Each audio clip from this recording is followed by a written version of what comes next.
Dans cette vidéo, nous allons continuer à étudier l'utilisation de Flexbox dans Bootstrap en examinant les colonnes qui ont des largeurs nommées. Je vais d'abord faire un petit peu de ménage ici dans mon fichier. Alors ce que je vais faire, je vais créer ici un nouveau fichier. Je vais l'appeler la réserve.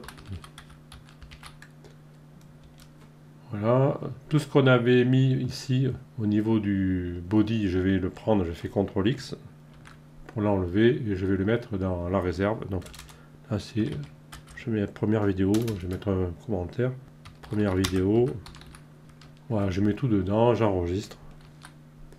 Comme ça vous l'aurez si vous avez besoin de l'utiliser. Donc je repars sur un fichier tout neuf, on va dire. Je vais remettre un conteneur, donc ici je crée un conteneur de Bootstrap dans lequel je mets un row, donc ça normalement c'est imposé, hein, c'est l'ordre logique de Bootstrap. Et maintenant je vais mettre 4 colonnes de largeur 3. En fait la grille de Bootstrap contient 12 colonnes, donc si je veux réaliser 4 colonnes, en fait chaque colonne doit contenir 3 éléments de grille. Pour faire ceci, on met la classe call, donc 3. Mais pour les mêmes raisons que tout à l'heure, je vais utiliser le préfixe MD. Comme ça, en dessous de medium, les colonnes feront toute la largeur. Pour des problèmes de responsive. Je mets des colonnes MD3 et je vais en mettre 4. Ici, je mets étoile 4. Je fais tabulation. Et grâce à Emmet, il me prépare tout ça. Maintenant, je vais mettre mon curseur à l'intérieur des divs ici. Donc, j'appuie sur le bouton central de la souris. Je fais glisser. Hein. C'est comme ça que ça marche. Mon curseur est au milieu. Je fais entrer ici. Je me trouve donc à l'intérieur du div et je vais remettre 100 caractères de lorem. Donc je tape lorem 100, tabulation, et il m'a donc créé 4 divs comme ceci. J'enregistre, je reviens au niveau du navigateur et voici mes 4 colonnes. Bon, je vois qu'en haut ça colle un petit peu, je vais revenir et je vais mettre ici MT5 pour avoir une marge supérieure, margin top de 5 unités. Je reviens. Voilà, c'est décollé. Nous avons créé 4 colonnes égales et chaque colonne contient 3 éléments de la grille de Bootstrap qui, elle, en contient 12. Maintenant, je peux faire réapparaître l'outil de développement. Je vais ici vérifier au niveau du responsive si je réduis la taille du viewport. Donc en dessous de 768, voilà, ici, je vois que mes éléments vont se superposer. Ils ne seront plus accolés en tant que colonne. C'est l'effet du point de rupture MD. Voilà, donc ça fonctionne. Je peux revenir à normal. Et maintenant, nous allons regarder ce qu'il se passe au niveau des éléments. Je vais faire une inspection en faisant un clic droit et examiner l'élément. Donc je vois l'élément de classe row, lui, rien n'a changé. Il est toujours en display flex, avec flex wrap égale wrap. Je vous rappelle aussi que dans Firefox, vous pouvez cliquer à tout moment sur le petit bouton flex ici, dans le HTML, ou bien sur cette petite icône ici dans le CSS. Je vais le faire dans le CSS ici, pour faire apparaître ici les éléments flex. Ils sont entourés, et ici dans la mise en page, nous allons avoir une liste de tous les éléments flex. C'est très pratique pour vérifier ce qu'on a fait. Maintenant, je vais me positionner au niveau du call MD3, et là je vais regarder ses propriétés. Je vais m'apercevoir maintenant qu'il a une propriété flex qui est égale à 0, 0, 25%. C'est-à-dire que le premier, le flex grow, on lui dit tu ne peux pas t'étendre. Donc s'il y a de l'espace disponible, tu ne peux pas t'étendre. La deuxième propriété, flex shrink égale à 0, on lui dit tu ne peux pas te rétrécir. Et la dernière propriété, flex basis, on lui dit occupe 25% du conteneur. Et il y a aussi une propriété max width égale à 25%. Donc dans ce cas, on va avoir en fait une taille bloquée à 25% du conteneur. C'est ce qui se passe, il ne peut pas se rétrécir, il ne peut pas s'étendre. Il utilise le quart de la largeur du conteneur. Si je fais réapparaître la vue adaptative ici en cliquant sur cette icône, et si je descends en dessous du point de rupture médium, c'est-à-dire ici à 738 par exemple, je vois que la classe a disparu.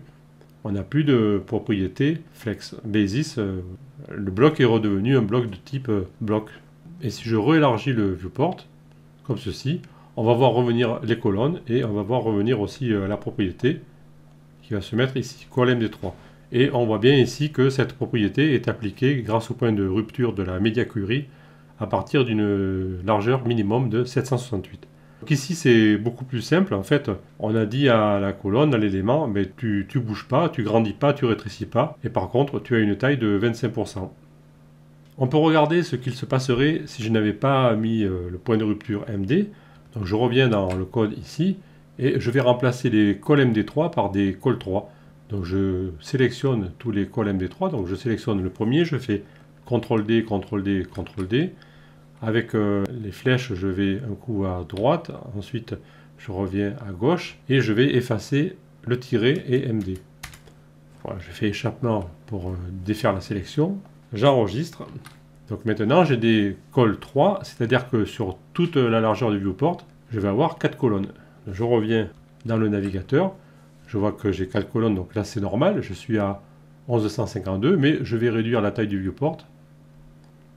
Et je vois que mes 4 colonnes restent. Donc bien sûr c'est pas gérable. Dans tous les cas, on a des colonnes qui font 25%, mais bien sûr, plus la largeur se rétrécit, plus la colonne est étroite. D'où l'utilité d'utiliser les points de rupture. Je reviens dans le code ici, je vais faire CTRL-Z comme ceci, j'enregistre, CTRL-S, je reviens dans le navigateur, je vais rafraîchir, mais ça a déjà été fait, oui, je vois que mes colonnes sont superposées. Voilà. Et si je réélargis encore, elles vont se mettre côte à côte. Donc ici, le cas est assez simple d'utilisation de Flexbox par rapport au cas précédent. On a juste une propriété flex, 0, 0, 25%, tout simplement. On bloque la largeur de la colonne et on lui dit tu prends le quart. Si j'avais mis des colonnes différentes, là j'ai mis 4 colonnes de 3, puisque rappelez-vous que la grille Bootstrap fait 12 colonnes, donc 3 x 4 égale 12. Mais je pourrais par exemple, si je reviens ici dans le code, mettre 3 colonnes de valeur 4. Alors je vais commenter celle-ci dans un premier temps, voilà, et je vais remplacer les MD3 par des MD4. Donc je les sélectionne tous les 3 et je remplace le 3 par un 4. Et j'enregistre. Maintenant j'ai 3 colonnes qui contiennent chacune 4 éléments de colonne de Bootstrap. Je reviens, donc je vois mes 3 colonnes, normales, et si je réinterroge la propriété, je vois ici maintenant que le flex basis est égal à 33,33%. C'est-à-dire, c'est le tiers, bien sûr. C'est comme ça que ça fonctionne. Pour chaque valeur de colonne, Bootstrap donne un flex basis correspondant à la largeur qu'il souhaite donner à la colonne. Maintenant, nous allons voir une combinaison intéressante en associant des colonnes de taille imposée avec des colonnes de taille libre. Alors ici, je suis revenu sur la documentation de Bootstrap. C'est bien pour vous expliquer, en fait, je n'invente rien, j'applique ce qui a été prévu par Bootstrap. Donc si ici, je me positionne sur Setting One Column Width, ici, en cliquant sur ce lien, je vois ici que je peux mettre une colonne. Alors là, elle est au milieu, on a deux cas. Dans le premier cas, on a une colonne de taille 6, vous voyez, col 6 ici, et de chaque côté, on a des tailles de col tout court. Dans le deuxième cas, on a une col 5, encadrée de colonnes qui s'adaptent toutes seules. Donc on voit ici que la colonne centrale qui a la taille imposée, et les colonnes alentour s'adaptent autour. Alors pourquoi c'est intéressant? Parce que avant qu'on ait ceci, dans Bootstrap, on était limité à une grille à 12 éléments. Alors si vous vouliez avoir un élément par exemple qui fait 5 éléments au milieu, donc 5 éléments si vous le lotez de 12 ça fait 7, et 7 vous ne pouvez pas le diviser par 2. Vous faites soit col 3 et col 4 mais ça ne sera pas centré. Ou alors vous faites un offset, c'était compliqué. Là grâce à ça on peut avoir un élément qui fait 5 éléments de grille Bootstrap encadré par une colonne de chaque côté qui s'adapte automatiquement. Donc c'est très intéressant, on va l'illustrer. Donc je reviens dans le code ici. Auparavant, je vais déplacer ceci dans le fichier de réserve pour qu'on le conserve. Donc je fais CTRL-C, je ne vais pas l'effacer. Je le mets dans la réserve. Alors ici, j'avais fait une petite... Voilà, donc là, je vais mettre deuxième vidéo, partie 1. Voilà, je le copie pour le conserver. Je reviens dans mon fichier index.html. Je vais donc effacer le dernier, ici. Je vais en garder 3. Les colonnes, les deux, enfin la première et la dernière, je vais prendre des colonnes MD. Bon, ça c'est pour pas qu'on ait un affichage restreint sur les smartphones, mais ça c'est facultatif, on va dire. Et celle du milieu, je vais par exemple prendre MD8. Voilà, j'enregistre. Je reviens sur le navigateur, donc je me mets ici. Je vois mes 3 colonnes, avec la colonne du milieu ici. une colle 8. Si je l'interroge avec un clic droit, examiner l'élément, je vois qu'au niveau de MD8, eh bien j'ai ici un flex basis qui est égal à 66,66 et des poussières. Donc ça, en fait, ça représente les 2 tiers, puisque 8 par rapport à 12, c'est 2 fois 4, donc c'est 2 tiers. Ma colonne centrale, ici, elle a la taille imposée. Si je réduis, ici, elle va toujours avoir une taille qui s'adapte. Et les colonnes latérales, donc si je prends la MD ici, ben, là, comme tout à l'heure, on avait vu, hein, un flex basis de 0, un flex draw de 1, etc. Donc elle s'adapte toute seule. Si je remplace celle du milieu, maintenant par exemple, je peux le corriger dans le code ici. Si je mets par exemple une colle MD7, comme ceci, regardez bien à l'écran, hop, elle a été rétrécie. Donc la MD7, elle a un flex basis de 58,33%. Alors ça doit correspondre à 7 douzièmes, hein, si vous faites la fraction. Donc la colonne centrale est imposée, et autour, on a des colonnes qui s'adaptent. Si on avait fait ça avec des colonnes imposées, on n'aurait pas pu le faire parce que 7 ôté de 12, ça fait 5, et 5, on ne peut pas le diviser par 2 pour les colonnes externes. Donc ça, c'est une possibilité très intéressante. Nous avons une autre possibilité intéressante, c'est pour ça que je suis revenu sur la page de Bootstrap. Juste en dessous, ici, nous avons une rubrique variable width content, contenu à largeur variable. Alors, je vais prendre ce code-là, et nous allons le vérifier dans le navigateur pour l'illustrer. En fait, la colonne va s'adapter automatiquement en fonction du contenu, donc on va le voir. Donc, je copie ceci. Je reviens dans l'éditeur de code. Alors, je vais le coller d'abord, ici. Et ensuite, je vais prendre ça qu'on avait fait là, et je vais le couper, CTRL X, et je vais le mettre dans la réserve ici. Bon, ça, je fais ça pour que vous conserviez tout le code, et je vais rajouter le commentaire. Je prends un CTRL C, et c'est deuxième vidéo partie 2. Voilà. Voilà, comme ça, vous pourrez accéder à toutes les expériences. Donc ici, nous avons un conteneur, et dans ce conteneur, nous avons 2 rows. Je vais les espacer pour qu'on les voit mieux. Celle-ci, je vais mettre une marge supérieure pour la décoller. Ça sera plus clair. Et dans chacune de ces rows, nous avons 3 éléments en colonne. Nous avons des colonnes de type LG2, ici, pour le premier cas. Et au milieu, nous avons une classe MD Auto. On va voir à quoi ça correspond au niveau du flex. Je ne sais pas trop encore, mais on va le découvrir ensemble. Par contre, ici, on a au niveau de la classe Row. La classe Row, rappelez-vous, par défaut, elle a la propriété Display à Flex, mais on peut aussi y appliquer les propriétés Justify Content, etc. Et il y a des classes correspondantes de Bootstrap. Donc ici, nous avons la classe Justify Content MD Center, c'est-à-dire que pour les points de rupture médium et supérieur, on va voir le contenu justifié au centre. Ça correspond à la propriété Justify Content du conteneur Flex. Alors on les avait abordés brièvement dans la fin de la partie théorique. Je vous avais dit au départ que je ne m'étendrai pas dessus parce que ça on vous le rabâche dans tous les tutos. Donc là on va le voir quand même en application. Ça c'est pour le premier cas, le premier row. Ensuite le deuxième, lui, a des colonnes de type call. Et pareil, il a un contenu MD Auto au milieu. Par contre, lui, il n'a pas de propriété Justify Content. J'enregistre. Je retourne dans le navigateur, ici. Et voilà ce qui se passe. Je vais remonter un petit peu ici, ceci, et on va examiner.